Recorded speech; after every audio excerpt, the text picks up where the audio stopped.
할렐루야. 오늘도 새날을 주신 하나님을 찬양합니다.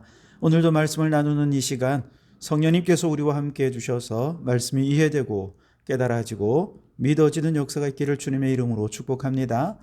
오늘 우리에게 주시는 하나님 말씀은 전도서 4장 1절 그리고 5장 1절과 2절 두 군데를 찾아보겠습니다. 하나님의 말씀을 경청하시기 바랍니다. 먼저 전도서 4장 1절입니다. 내가 다시 해 아래에서 행하는 모든 학대를 살펴보았도다. 보라, 학대받는 자들의 눈물이로다. 그들에게 위로자가 없도다. 그들을 학대하는 자들의 손에는 권세가 있으나 그들에게는 위로자가 없도다. 아멘. 5장 1절과 2절입니다. 너는 하나님의 집에 들어갈 때에 내 발을 삼갈지어다. 가까이 하여 말씀을 듣는 것이 우매한 자들이 재물을 드리는 것보다 나으니 그들은 악을 행하면서도 깨닫지 못함이니라. 너는 하나님 앞에서 함부로 입을 열지 말며 급한 마음으로 말을 내지 말라. 하나님은 하늘에 계시고 너는 땅에 있음이니라. 그런즉 마땅히 말을 적게 할 것이니라. 아멘. 자, 오늘도 이 말씀을 통해 우리에게 주시는 하나님의 음성을 듣게 되기를 바랍니다. 전도서 1장부터 3장까지의 내용을 하나의 묶음으로 본다면 1장과 2장은 해 아래 인생의 허무함을 토로한 내용입니다. 그리고 3장에 와서 이 허무함을 극복하는 방법으로 해 위의 하나님과 친밀한 관계를 회복해야 된다. 하나님의 주권을 인정해야 된다. 그 말씀을 하죠. 같은 맥락에서 4장과 5장도 하나의 묶음으로 볼 수 있는데요. 역시 인생의 허물을 가중시키는 요소들에 대해 탄식한 후에 그 허물을 극복하는 길을 제시해 주는 내용으로 이루어져 있습니다. 먼저 4장에서는요. 안 그래도 허무한 우리 인생에 이 허무함을 더 가중시키는 4가지 요소들에 대해 얘기를 하고 있습니다. 첫째는 학대받는 현실, 그리고 그럼에도 불구하고 위로자가 없는 이 세상의 현실이 허무에 허물을 더한다라고 말하고 있는데요. 1절을 다시 보시면 내가 다시 해 아래에서 행하는 모든 학대를 살펴보았도다. 보라, 학대받는 자들의 눈물이로다. 그들에게 위로자가 없도다. 그들을 학대하는 자들의 손에는 권세가 있으나 그들에게는 위로자가 없도다. 그랬습니다. 학대란 권력을 가진 사람이 낮은 지위에 있는 사람들에게 자신의 권력과 지위를 남용해서 괴롭히거나 가혹하게 대우하는 것을 말합니다. 혹은 자신의 이익을 위해서 사람들에게 무거운 짐을 지우거나 짓밟아서 물질과 시간의 손해를 입히는 횡포, 이것을 학대라고 할 수 있겠습니다. 사실 하나님이 없는 사람에게조차 이와 같이 사람에게 학대하는 거 올바르지 못하다라고 하는 거 누구나 다 알고 있습니다. 왜요? 양심이 그것을 깨우치기 때문에 그렇죠. 하물며 하나님의 백성들에게 학대는 하나님께서 엄히 금하신 중대한 범죄입니다. 레위기 19장 13절 말씀에 너는 내 이웃을 억압하지 말며 착취하지 말며 품꾼의 삭슬 아침까지 밤새도록 내게 두지 말라라고 명령하셨습니다. 이웃을 억압하거나 착취하는 것 다 학대의 일종이라는 것이죠. 왜 이렇게 학대를 금지하는 명령을 하신 걸까요? 그 이유는 너무 분명합니다. 모든 사람은 다 하나님의 형상으로 창조된 보배롭고 존귀한 존재이기에 누가 누구의 위에 서서 그 위에 군림해서 그 형상을 짓밟고 부수어뜨릴 만한 그럴 권세가 있는 사람은 세상에 아무도 없다는 것이죠. 만약에 하나님께서 누군가에게 어떤 권세를 주셨고 물질을 주셨다라고 한다면 그건 무엇입니까? 다른 사람들이 하나님의 형상대로 존귀하게 살아갈 수 있도록 그런 사회적인 환경과 배경을 자신이 가진 권한과 물질로 만들어주는 종의 역할을 감당하도록 하기 위해 물질을 준 겁니다. 권세를 준 겁니다. 문제는 사람들이 하나님을 떠나면서부터 자신이 종의 자리에서 벗어나서 이제 하나님의 자리에 올라가는 것이죠. 마치 자신이 가진 권력과 자신이 가진 부가 그 모든 것이 자신이 주인인 줄 알고 그걸 가지고 다른 사람들을 착취하고 학대하더라는 것이죠. 그리고 이러한 삶이 오늘날에는 그저 당연하다고 생각하는 것 같습니다. 보십시오. 노동의 현장에서 하청은 원청이 요구하면 무조건 해야 됩니다. 그렇지 않으면 끊어지니까요. 이 밥줄이 끊어지니까. 비정규직은 언제 잘릴지 모르기 때문에 아무리 무리한 요구를 해도 그걸 다 받아서 할 수밖에 없어요. 택배사에서 일하시는 분들은 사측의 블랙리스트에 이름이 오르면 결국 쫓겨나 밥줄을 잃어버리기 때문에 회사가 요구하는 일을 정말 무리하게 할 수밖에 없습니다. 이런 식의 학대와 착취의 구조는 인간을 비인간화시킵니다. 인간의 인간됨을 파괴해버리고 하나님의 형상을 무너뜨리는 이러한 악순환을 계속 반복하게 만들죠. 그런데 여러분, 그 가운데 그 누구도 학대당하는 자들을 위로하는 자가 없다. 이것이 오늘 우리의 현실이기에 너무나도 안타까운 것이지요. 허무에 허무를 더하는 요소라는 것이죠. 둘째는 두 손 가득 수고하며 살지만 안식이 없다는 점. 이것이 우리 인생을 더더욱 허무하게 만든다는 거예요. 5절에 보시면 우리가 수고하고 또 재주로 열심히 무언가를 하려 하지만 오히려 그럴수록 다른 사람들의 시기를 받더라는 것이죠. 그러니 너무 허무하다는 것입니다. 사람들은 쉬지 않고 일해서 성공하면 본인은 즐겁고 성취감에 충만할지 모르지만 오히려 그러한 수고가 주변 사람들과의 관계를 깨뜨리고 분열시키는 것이 우리의 수고의 모습이라는 것이죠. 그러니 얼마나 허무합니까?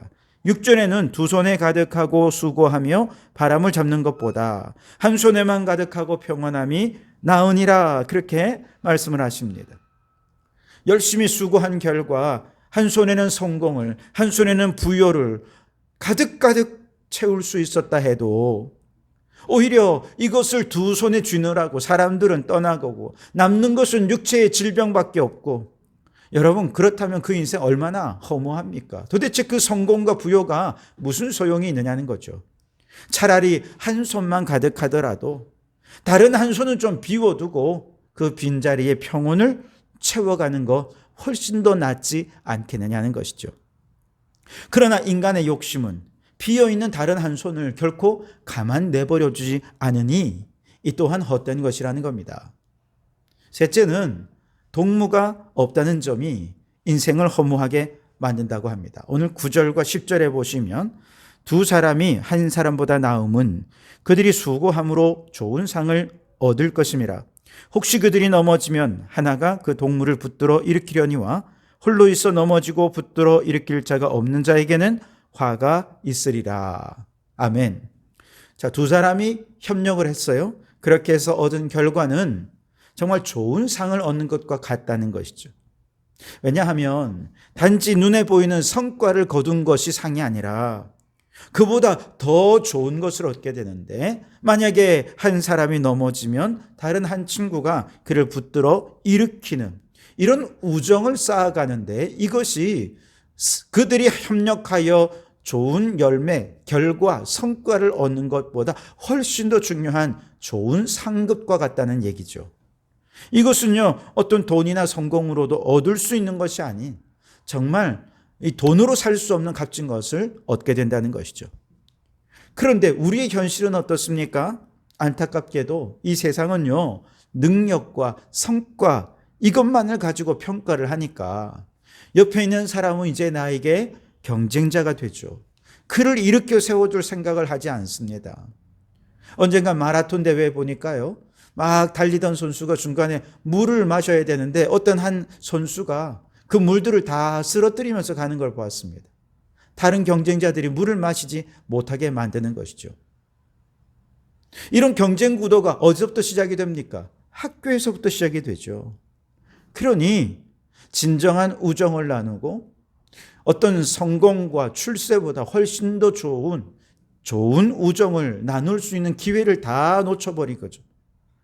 어떻게든 학교 안에서 능력을 키워서 내가 저 친구를 이기고 성과를 얻어야 세상에서 내가 인정받을 수 있으니 이제 내가 무한 경쟁의 악순환 속에서 어떻게든 이겨야지 하는 과정에서 사람들은 점점 고립되고 맙니다.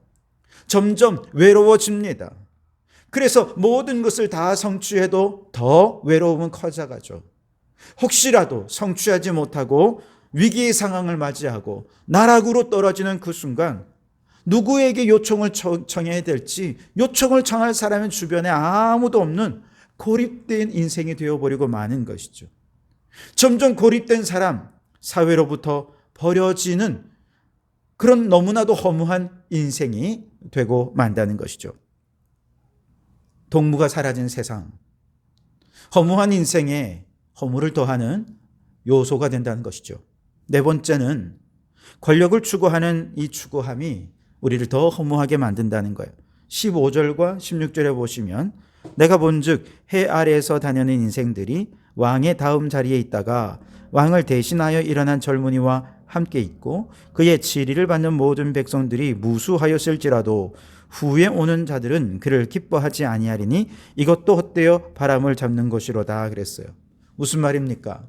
권력을 추구하면서 왕의 신뢰를 얻고 어떻게든 인정을 받아서 잘 섬겼는데 왕이 죽고 다른 아들이 딱 왕의 자리를 이어받으면서 그를 기뻐하잖아요. 결국 권력의 자리에서 쫓겨나게 되더라는 것이죠.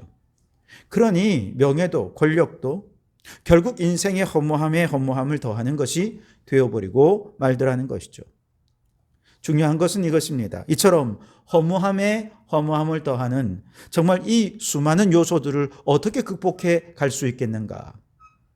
오늘 5장 1절과 2절에 우리에게 그 해답을 주는데요. 1절에 보시면 너는 하나님의 집에 들어갈 때에 내 발을 삼갈지어다. 가까이 하여 말씀을 듣는 것이 우매한 자들이 재물을 드리는 것보다 나으니 그들은 악을 행하면서도 깨닫지 못함이라 그랬어요. 먼저 하나님 앞에서 발을 삼가는 경외의 태도를 가져라. 둘째, 하나님의 말씀을 잘 듣고 말씀에 순종하는 자가 되어라. 그러면 인생의 허물을 극복하고 의미 있고 가치 있는 삶을 살게 될 것이다 라고 말하고 있는 것이죠. 단지 비싼 재물을 하나님께 바쳐서 제사를 잘 드리고 그렇게 형식적이고 종교적인 신앙생활로는 허물을 극복할 수 없어요.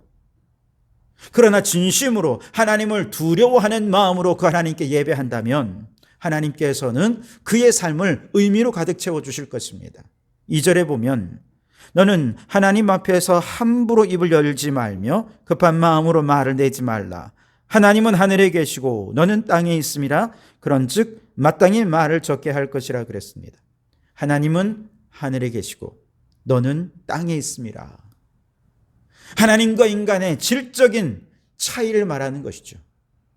이렇게 전혀 다른 정말 인간이 감히 상상할 수도 없고 우러러볼 수도 없는 그런 하나님을 어떻게 우리가 함부로 말하고 하나님을 무시한 채 제멋대로 행한단 말입니까? 그래서는 안 된다는 거예요. 그건 하나님의 진노와 심판을 부를 뿐인 것이죠. 그러니 우리는 하나님을 두려워할 줄 알아야 된다는 것입니다. 여러분, 이 세상이 왜 이렇게 악하게 변화되었습니까? 하나님을 두려워하는 마음을 잃어버렸기 때문에 그렇습니다. 만약에 우리가 하나님을 두려워하는 마음을 회복하고 하나님을 경외하는 마음으로 내가 말하고 싶은 것은 거두고 하나님의 말씀을 잘 듣고 그 말씀에 순종하는 삶을 산다면 여러분, 우리의 삶은 하나님의 뜻을 이루는 삶을 살게 될 것입니다. 그 속에 하나님의 영광이 나타나게 될 것입니다. 하나님의 나라가 이루어지게 될 것입니다. 그러니 그 삶은 의미로 가득 차고 가치와 보람으로 풍성하게 될 것입니다. 하나님을 떠난 인생은 허무합니다. 그 허무함을 더하는 인간의 악함이 이 세상에 끊임없이 반복됩니다. 바로 이러한 세상 속에서 오직 하나님을 경외하며 말씀에 순종하는 것만이 허물을 극복하고 참된 삶의 의미를 느끼며 보람 있는 삶을 살아가는 유일한 길인 줄 믿습니다. 그러니 여러분, 하나님을 두려워하십시오. 하나님 앞에서 내 입의 말은 닫고 하나님의 말씀만 듣고 순종하여 하나님의 나라를 위하여 하나님의 영광을 위하여 삶으로 허무의 악순환을 끊고 가장 보람되고 가치 있는 삶을 살아가는 성도들이 되시기를 주님의 이름으로 축원합니다. 기도하겠습니다. 주님, 허무한 세상을 더욱 허무하게 만드는 것이 너무 많습니다. 사람이 사람을 학대하나 위로받을 데가 없습니다. 최선을 다해 수고하나 참 평안을 잃어버렸습니다. 세속적인 권력과 부를 추구하다 통무까지 잃어버렸습니다. 주여, 허무함의 악순환의 고리를 끊게 해 주시옵소서. 오직 하나님을 두려워하는 믿음으로 살게 해 주옵소서. 인간의 주장은 멈추고 하나님 말씀 잘 듣고 말씀대로 순종하며 하나님 나라를 위해 헌신하게 하여 주옵소서. 그리하여 하나님 영광과 하나님 나라를 위해 한 걸음 한 걸음 살아가는 매일매일의 삶이 의미와 가치와 보람으로 충만한 삶이 되게 해 주시옵소서. 예수님 이름으로 기도하옵나이다. 아멘.